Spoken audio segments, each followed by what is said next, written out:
যারা সেই কর্মকর্তারাও আমরা দেখেছি জামাত শিবির পন্থী রাজনীতির সাথে জড়িত। আমরা স্পষ্টভাবে মিডিয়ার সামনে প্রকাশ্যে বলছি, সবগুলো ভিসি, সবগুলো প্রক্টর, সবগুলো নির্বাচন কমিশনারের অধিকাংশ তারা সবাই জামাতের রাজনীতির সাথে জড়িত।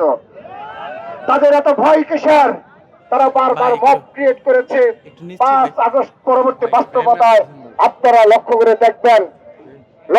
দেখবেন তারা আমাদের যখন ডাকসু নির্বাচনের শুরুর প্রাককালে আমাদের হল সংসদ, আমাদের হল কমিটি যখন প্রকাশ করা হলো, আপনারা মনে দেখেছেন সেই হল কমিটির বিরুদ্ধে মব করা হলো, বিসির বাসভবনের সম্মুখে মব ক্রিয়েট করা হলো।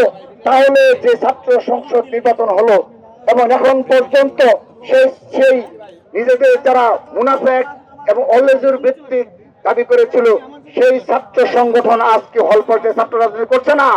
তারা কি ক্যাম্পাসে ছাত্র রাজনীতি করছে না? অবশ্যই পরিচালনা করছে। তাহলে কেন ডাকসুর শুরুর প্রাককালে আমাদের বিরুদ্ধে মব ক্রিয়েট করা হলো?